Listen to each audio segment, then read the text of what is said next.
We are now live. Welcome everybody. Hope everybody's had a great Saturday, great start to your weekend. Let's get the proceedings proceeding this evening. As y'all come in, tell me your names and locations. As everybody comes in, hope y'all had your notifications turned on, names and locations. I don't want you to miss anything that I'm about to share. Here today, we are talking the 10 roles of you incorporated. So as y'all come in, tell me your name and location in the comments. Whoever is in on, I got Facebook going, I got Instagram going, so whoever's in, tell me your name and location, and we're going to get started in 1 minute, and whoever misses the beginning, just missed the beginning. Ramon checking in from Norway with the first comment, congratulations. So I'll come in, tell me your name and location, we're going to get started in 1 minute. I'm going to just let some people get in here, then we're going to get into everything that we need to get into here today.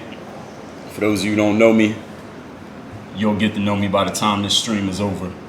Again, as y'all come in, tell me your name and location. I wrote this book right here. It's called Work on Your Game. Actually, I might keep this right here on the table so y'all can see this the whole time. Jamari Reed was good over there on Facebook. I'm trying to think where I can get it where you can see it on both feeds. Ryan from Virginia was good. As y'all coming in, names and locations. Anybody ask me about when I do the live streams, hit my story, my IG story. I've talked about it. It's covered in my IG story. So if you haven't seen my story, go to the story, and I have covered that. Northport, Florida. What's good? Jamari Reed over there on Facebook. As y'all come in, tell me your name and location. We're going to get started in 30 seconds. I'm going to just let a few more people come in. We getting into it. Lionel in Shoal. What's good? You remember the Dre Baldwin theme song. Checking in from Belgium. So we are international here. For those of you who don't know me, my name is Dre Baldwin, also known as Dre All Day, former 9-year professional athlete, now entrepreneur. I'm the author of 25 of these things right here, not the same book, but 25 books. My whole philosophy is called Work on Your Game. This framework teaches you how to take the pro athlete mindset and apply it to your business, to your sport, and to your life. Arrived from Iran and Sweden at the same time. So we got people in multiple locations at the same time right now, or from multiple locations at the same time. What are we talking about here today? Because I have created, how I built my brand and my business is really through creating content, by making myself into a media company within myself. That started with YouTube videos back in 2006. Actually, even before that, I was blogging in 2005, but a lot of people came to know me because I was putting out these basketball-based YouTube videos starting in 2006. Then I started podcasting later on. That was 2016, but I've been making videos, writing books. I wrote my first book in 2010, and now it's 2000 and what year is it? 2020. I got 25 of these. Book number 26 is coming very soon. So what I'm going to talk about here today, let me get to my point, is 10 roles of you incorporated. What kind of roles need to be filled? Every role exactly that needs to be filled in order for you to create your own media empire. Let me turn on this light here so I can get a little bit more shine on me. I want to make sure y'all can see me as I'm talking to y'all. All right, so now we got the light. That should make it better. The 10 roles that need to be filled for you to do everything you need to do if you want to create content. So if you want to get on Instagram and live stream, you want to be a YouTuber, you want to be a blogger, you want to be an author, you want to do Zoom videos. That's what people are doing these days. You want to create your own events. You want to build an audience through the internet, through creating media content. There are certain roles that must be filled. I'm going to tell you what all 10 of those roles are, and I'll tell you up front, understand this. This is something that I kind of did inadvertently. I didn't know specifically, strategically, that I was building all these roles, but I built them, or I filled these roles over time because I realized, damn, if I'm going to do this, I need to be able to do this, this, and this. So I had to learn those skills because I didn't have any other way to do it. I didn't know anyone who was doing it. I didn't have anybody guiding me saying, oh, Dre, you need to do these things. I just realized in order for me to do this, I got to be able to do these things. So I had to develop those skills. I was forced to develop those skills. And luckily, I guess we could say luckily, for lack of a better term, I was able to learn those skills very quickly. One of my abilities is that I'm able to learn things and pick up things very quickly, especially when it comes to the internet and digital media and things like that, which is why the internet has been a perfect space for somebody like myself. But I want y'all to understand that every single one of us these days is our own news/broadcast/media platform. Every one of us could broadcast news anytime we want, and it doesn't even have to be true. It doesn't have to be factual. It doesn't even have to be useful. But if you want to broadcast it, nobody can stop you from doing that. So today I'm going to tell you every role that needs to be filled. I'm going to tell you up front, you need a skilled person who can fulfill each one of these roles. And I'm going to tell you this, it doesn't have to be you. All right, so you don't have to be good at all 10 of the things I'm going to lay out here today. Just understand that somebody has to be good at each one of these 10 things. It doesn't have to be somebody that you hire. It doesn't have to be somebody that you know. It could be someone that, well, not necessarily hire as a full-time employee, but this could be somebody you go to the internet and you say, yo, I'll pay you $10 to do this. They'll do it. They take the $10. You get the skill that you need. Everybody wins. Win-win situation, and you're helping the economy at the same time. So it's a win-win-win situation. Or you can develop these skills on your own, but understand in order for you to put media out there, any kind of media, videos, live streams, blogs, podcasts, books, whatever it is you want to put out, all of these roles must be filled. Everybody got that. Now I'm going to get into what all the roles are. Make sure you are taking notes on this. You can watch the replay. It'll be available for 24 hours on whatever platform on Instagram. Actually, this will be on Facebook forever. So if you're not on my Facebook page, go to facebook.com/workonyourgame. That's my Facebook business page. Role number 1, you need an ideas person. First role you need is somebody who has ideas. The idea is, all right, I should write a book about my story when I first started playing ball up through my years in college, because a lot of people keep asking me, Dre, where'd you come from? How'd you do in college? How'd you get on to play overseas? What'd you do when you had to walk on? What'd you do when you got cut from your high school team? People were asking me these questions because they knew a little bit of my story. This is back in the day, like 2009 on YouTube. So I got the idea that, hey, I should write a book that just tells my story, and then, I should just put it out for free.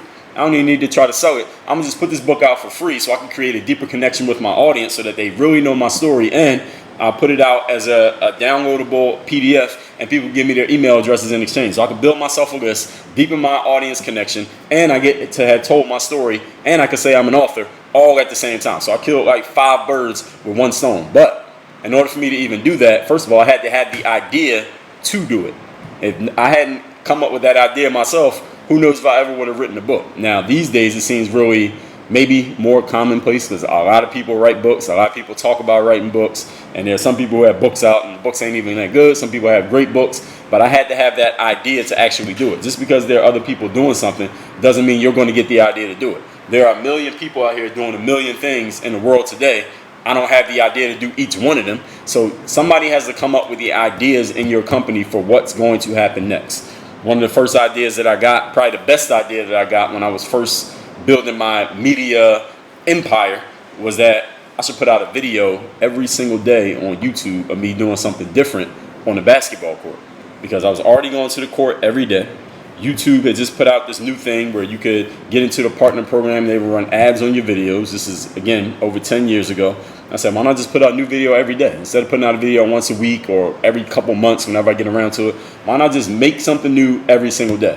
The challenge I had with fulfilling that idea was I didn't know if I had that many ideas. I didn't know if I had enough ideas in my head to put out a new video every single day. I thought I might be able to last 3 weeks and I'll run out of ideas. But here we are over 10 years later, and as they say, the rest is history. So I was able to challenge myself to work on that idea muscle, and I was able to make it work. And still to this day, still making it work. I've created over 15,000 pieces of original content to this day. And I'm not telling you that to impress you, but to impress upon you. If you are going to create media these days, somebody has to supply the ideas.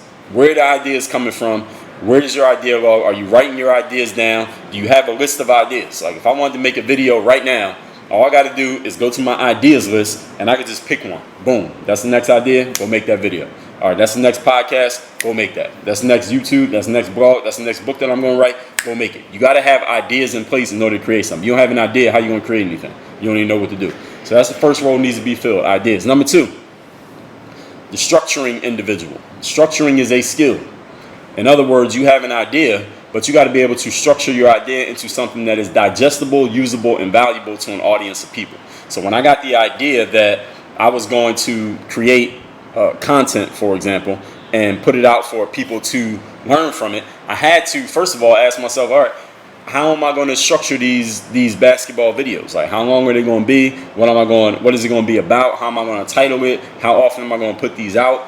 Who's going to actually get them out onto the internet? How is somebody else going to learn from these things? I had to make sure I was answering that question in order for me to actually get my ideas out. So having an idea is one thing, and actually putting your ideas out into the world is a completely different thing. I didn't even put the title in here, so I'm making sure I'm putting that in right now. So everybody who's listening, I'll make sure I put the title in so everybody knows exactly what the topic is here today. I forgot to put it in before I started going into this, but I'm going to keep talking while I'm doing that because I'm a multi-skilled individual. So somebody has to structure your idea. So when you get an idea, like, for example, somebody might say something like, well, Dre, I want to write a book about this and this. All right, now how are you going to structure the book?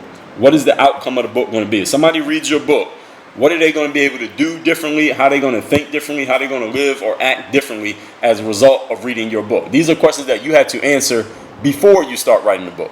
And you should answer them before you start writing the book, because if you write it without answering that question, then somebody's going to read your book and they're going to be like, well, what's the purpose of the book? Actually, they're not going to read it. They're going to ask themselves, and maybe ask you if they're nice, what's the purpose of this book? What is this book going to do for me? Your book should let them know what it's going to do for them before they buy it.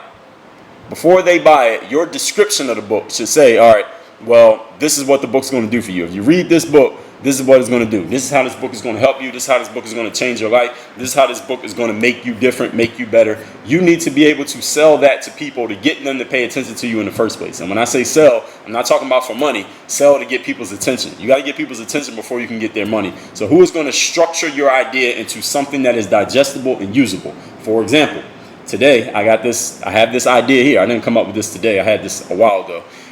And I did a whole master class on this, by the way. I'll tell you about that in a minute. When I realized that, damn, all these roles need to be filled in order for somebody to put media out there, I was able to structure it into a digestible format, which is what you're getting right now. I'm laying this out. I told you 10 roles of You Incorporated. It should be the 10 roles of You Incorporated. I only put the roles. I forgot the number 10. But it's the 10 roles of You Incorporated that's laid out here. I was able to structure that. And my ability to structure allows you to understand it. So I can take what I know, tell it to you, and now you know it because I'm explaining it to you. But if I couldn't make it understandable for you, even though I know it, I couldn't make it valuable for you because you wouldn't understand what it is that I'm doing. So you need someone who can structure your idea and make it into something digestible, so when it comes out of your head, another person can get it. A book, for example, is a structure. I took my whole, basically my life up to the point where I wrote this book, my sports career, my business career, and I condensed it all down into 250 pages. This is not my whole life, and this is not a story book. This is a framework book. This is a business book where I took the frameworks that I utilize to create my success in business and basketball and life, and I explained them to you in this book. And it's structured.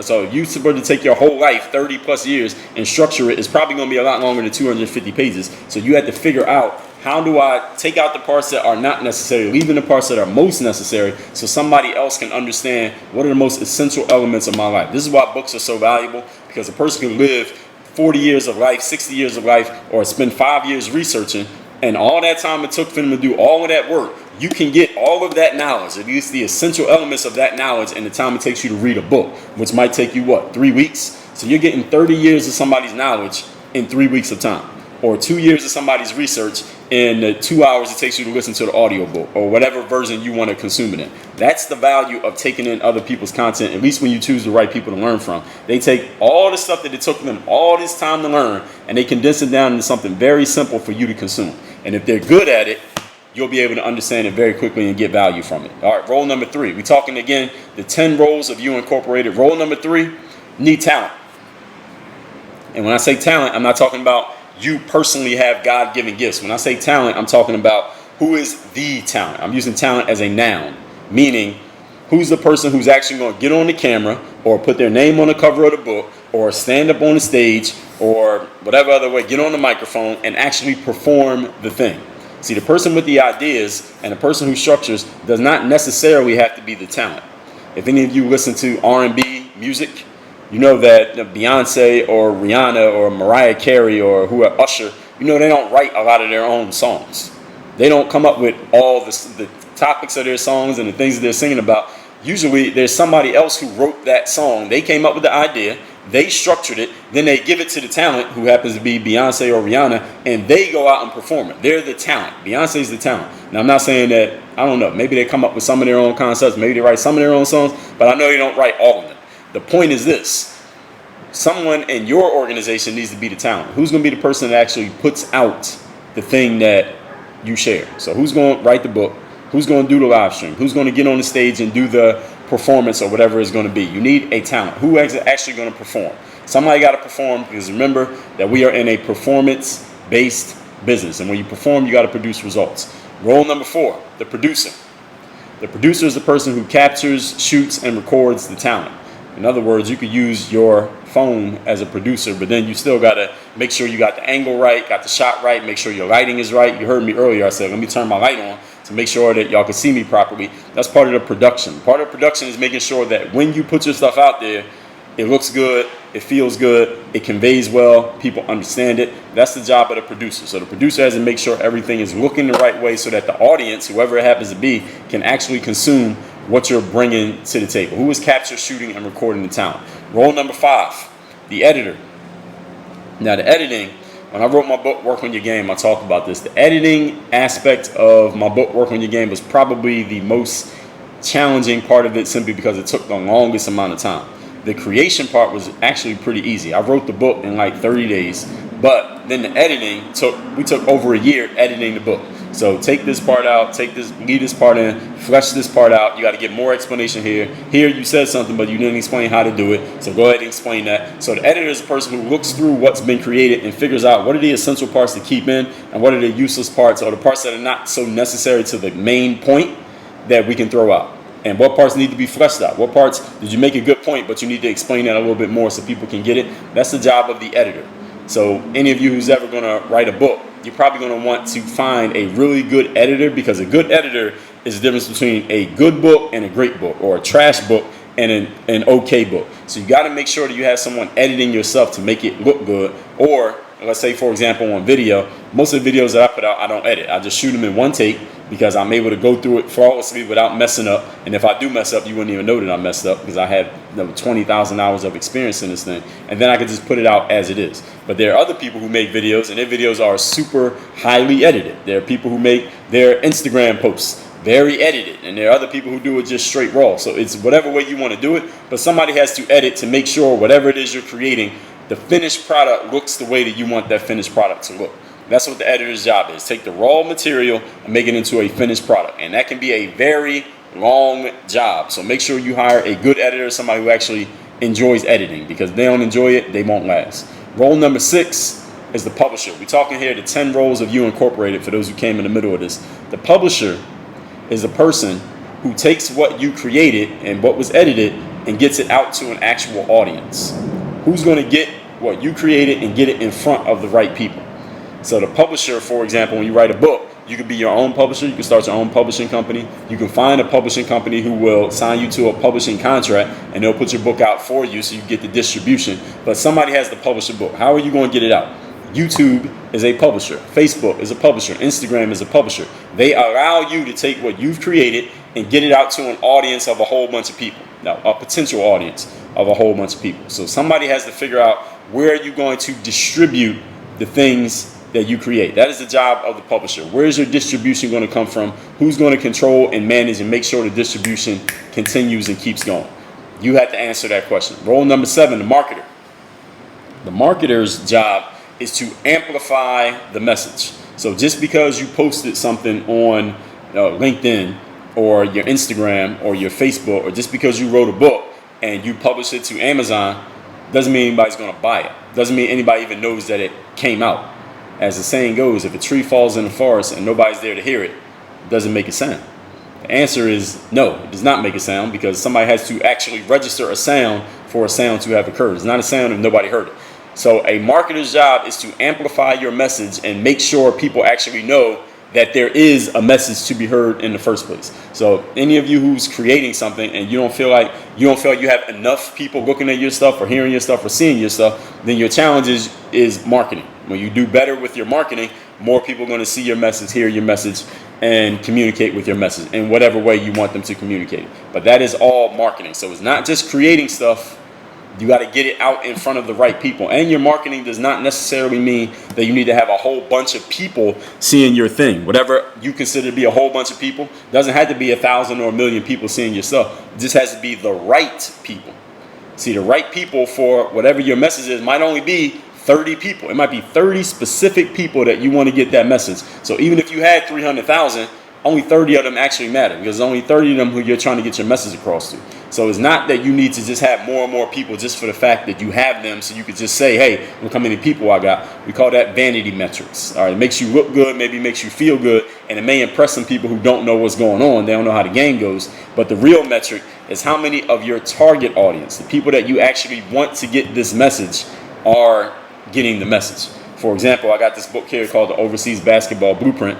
This book is written specifically for people who want to play basketball overseas. If you don't want to play basketball overseas, I do not care if you're interested in this book, because the book is not for you. There's nothing in this book that's going to help you if you're not trying to play basketball overseas. So it's not that I need everybody in the world to read this book. I just need people who want to play basketball overseas to read this book. So that's, you got to understand your target audience. Who is it you're making your content or your products or whatever? Who are you making it for, and how do you get it in front of those people? That is the job of the marketer. It's not to get in front of everybody, it's to get in front of the right people. Role number 8, promotion. Promotion is different from marketing in that promotion is when you just get more people to be excited and interested in what you're saying. Basically, you hook them in, and they may end up, your promotion may get the attention of somebody who looks at it, and once they get a deeper look, they realize, oh, all right, this is not for me. I'm not targeted for this. If someone's making hair products for women, they might have some way of promoting it that gets me to listen to their ad or watch their little YouTube video or look at the billboard when I'm driving by on the highway. But when I realize that it's not for me, now I'm going to stop paying attention.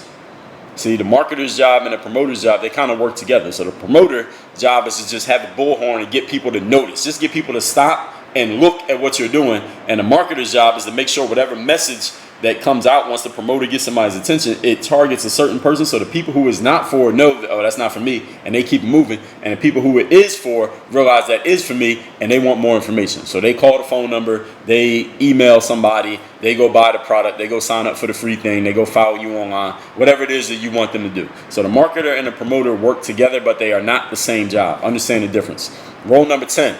We're talking the 10 roles of You Incorporated for people who came in the middle of this. Sales. All right, everybody knows what sales is, right? Sales is when we make an exchange. I give you something, which would be my product, service, idea, whatever. You give me something. Usually it's going to be money. Sales is the conversion. Who is going to create the conversion? And understand that sales is role number 9. I gave you 8 other roles that need to be fulfilled before you can make a sale. Because if you can't get somebody's attention, you can't sell them anything. So all of these other roles got to be filled. And then the salesperson is a very crucial role, because this is where you turn somebody from a browser into a buyer. And it's a huge commitment to get somebody to go from consuming something or looking at something that costs them nothing but attention to actually opening up their wallet and giving you money. Even if that money is $1, that's a consumption. That's not a consumption, but a commitment that person has to make to give you that $1. There's a huge difference between the person who follows all your stuff and they follow it for free and the person who follows all your stuff and they pay $1 for it. All right, let alone $2, $2 million, $2,000, $300. So who's the person who's actually going to create these conversions? Sales, as they say, is nothing but a transfer of emotion. You feel a certain way about your product or service, whoever the salesperson is, then you transfer that emotion and energy to another person, and if you do so successfully, you get them to feel that it's just as valuable as you feel it is, then they buy, then they give you money. This is a skill. There are a ton of materials out there that people talk about when it comes to sales and learning how to sell. And I mean, it's so many that I don't even know where to begin. But actually, I do know where to begin. Go to dreallday.com/read, READ, and you can see my recommended reading list. I have a category on marketing and sales. Go there and just read every book that's in that category. I'll tell you every book you need to read on sales, marketing, and making conversions. Because if you can't sell, you will never get a date. You'll never get somebody to give you their phone number. You will never have friends. You'll never have followers on social media. You'll never get anybody to open your emails or return your texts. Sales is everything. Sales is persuasion. You want to be able to persuade people and get them to do what you want them to do. You want to get people you want to be influential with other people. You must learn how to sell. So sales is a super important role here. But understand there are 8 other roles that got to be filled before you even have something that is worthy of being sold. Role number 10. This is the last of the 10 roles. We're talking the 10 roles of You Incorporated. You need to service your accounts. What does that mean? That means once you get someone to pay attention to you, once you have somebody following you, once you have somebody who says, okay, I'm gonna listen to what it is you have to say. All right, now you got to have something to say. All right, now you got to have something to give. Now you got to have something that is valuable. Coffee the Great was good. Now you got to have something that is valuable for that person to stick with you. Because just because somebody follows you on Facebook or Instagram doesn't mean they're going to keep following you. Just because somebody subscribes to your email list doesn't mean they're going to stay subscribed to your email list. Just because somebody decides to date you doesn't mean they're going to keep returning your texts and phone calls. All right, just because you went on the first date doesn't necessarily mean you're guaranteed the second date. All right, just because you can marry somebody, just because you're married doesn't mean you're going to stay married. I mean, they say half of marriages end in divorce, right? So once you are able to close the sale, you still have to service the account. Servicing the account means somebody has already committed to you, but that doesn't mean that you take your foot off the gas and you just stop trying. That doesn't mean that you say, all right, well, I got this person, I can ignore them and go find somebody else to sell. No, you got to make sure you continue to give value to those people who bought into you in the first place. Because if you stop giving them the value that caused them to buy in the first place, then they're going to stop buying in and they're going to cancel their membership, whatever that looks like, and you won't have that sale anymore. So you got to make sure you service the account after you are able to make the sale. The game does not end once you have made a sale. The game begins when you make a sale, ladies and gentlemen. So make sure you're not allowing yourself to get comfortable. And if you're noticing, if you're reading between the lines of what I'm saying there's never a point where you can relax. There's never a point where you can just say, all right, I'm good. I'm not doing anything else. I don't need to put any more effort or any more work into this. If you're going to be in the game, you're in the game. Now, you can hire other people to work for you, so you don't have to do all this work yourself. You can find people who can do these roles. You can create automated systems that can help get these things done in your place. But there's never a point where you can just stop doing all the work. You always will be doing something to serve your audience. Once you get them to become part of the audience, you got to keep serving them, or otherwise, you don't have those people in your audience anymore, because they will leave. Now, here's point number 11. Now, I told you the 10 roles of You Incorporated. Point number 11 is this. Everybody in your company needs to be able to do these things. You need every one of these roles filled by somebody in your company. That's a better way of saying it. Everybody doesn't have to have all these skills. You don't have to have all these skills. You might only have 1 or 2 or 5 of them. You might have all 10, but they need to be filled by somebody. If any one of these roles is not filled, you won't be able to do your job. So I'm going to recap these 10 roles, and I'm going to ask you a couple questions that you're going to need to ask yourself. The 10 roles of You Incorporated. Number 1, you need a person with ideas. Number 2, the structure of the ideas into something digestible that other people can learn from. Number 3, the talent, who is going to perform. Number 4, the producer, who captures, shoots, records what you are actually creating. Number 5, the editor, take all the raw material and make it into a finished product. Number 6, the publisher, gets what you created out in front of an audience, or at least a potential audience. Number 7, the marketer, amplifies your message and gets it seen by the right people, not by everybody, but by the right people. Number 8, the promoter. This is the person who gets people to stop what they're doing, stop paying attention to everything over there, and start paying attention to us over here. Then the marketer targets that message to make sure the right people are listening. Number 9, sales. This is where the money comes in. Your transfer of emotion. Can you get someone else to believe the same thing about what you create that you believe about what you created? And number 10, servicing. Even once you get somebody to buy into you, that doesn't mean the game is over. You got to keep working to keep them bought in, because they don't have to stay there. All right, just like half of marriages end in divorce, that's because somebody stopped servicing the account. So you need all of these roles filled. That's point number 11. Every one of these roles needs to be filled by somebody, somehow, some way in your organization. Now, here are the questions you got to ask yourself. Which of these skills do you already have, and which do you need to develop? Which skills do you already have? Are you already talented? Are you already a great editor? Are you a great producer? Are you good at coming up with ideas? Are you really good at selling? Which of these skills you already have, and which skills do you need to add to your skill set ASAP, because it's probably hurting you from achieving your desired outcomes? Second question, what skills are you missing, and who or what might help you fill that gap?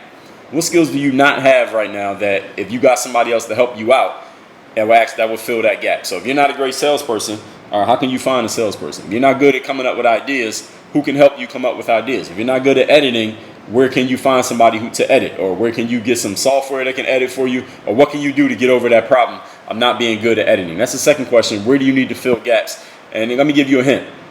All right, you need to have an idea. Even if you're not the one who's going to fulfill each role, You need to have a solid idea of how each one works. So even if you get somebody else to do it, you know what they're doing and you can check on their work.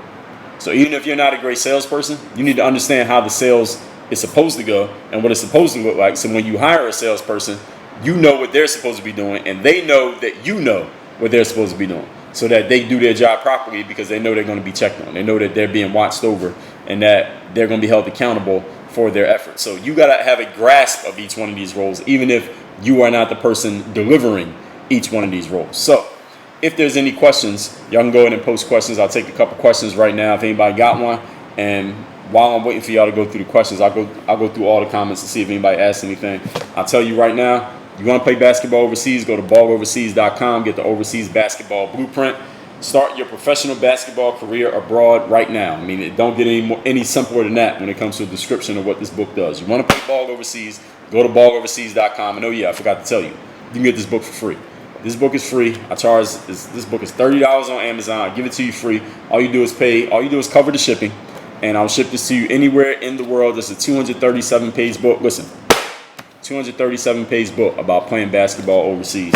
And the Mirror of Motivation. This is the self-guide to self-discipline. The reason why you want to get this book is so that you can light that fire that is within you, so that you can be the person that you really want to be and do what you really want to do in life, which means you will have that type of energy that inspires other people. Other people will want to follow you. Other people will follow your lead and want to do what you're doing. They want to be involved with what you got going on. If you want to be that type of leader in your life, get this book for free.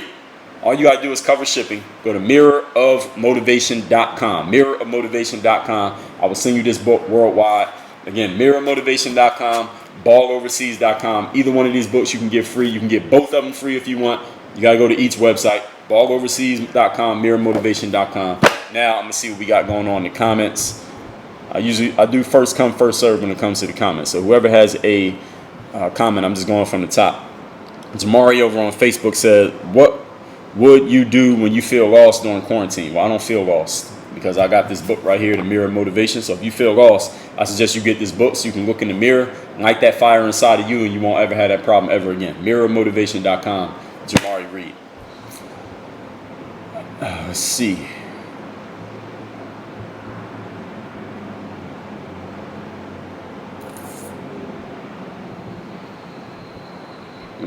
Let's see. I'm just scrolling through to see if we got any comments that I can address or questions that I can address. I am Nas Thomas says, I lost the motivation and love for basketball. What should I do? I still like playing though. So do you want to play or do you not? I'm not quite sure what you said. You said two different things there, so I'm not sure which one you're saying. Give me some clarification there, and I can address that. Coffee the Great. Somebody asked, am I watching WrestleMania? And I don't watch wrestling. Somebody said $10 for a book, is it worth it? Well, you're not actually paying for the book. What you're doing is covering shipping. The book is worth way more than that. If you got to ask yourself if a book is worth $10, you really gotta assess your priorities in life. It don't have nothing to do with my book, any book. Like I said, somebody's giving you 2, 10, 30 years of time that they invested and condensing it down to something you can read in 2 weeks. That's just a smart investment.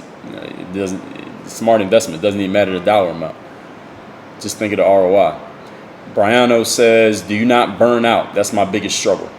Well, you burn out based on how you're using your energy and based on what you're doing. If you're doing something that you're really on fire about, it's hard to burn out because you're excited about doing it.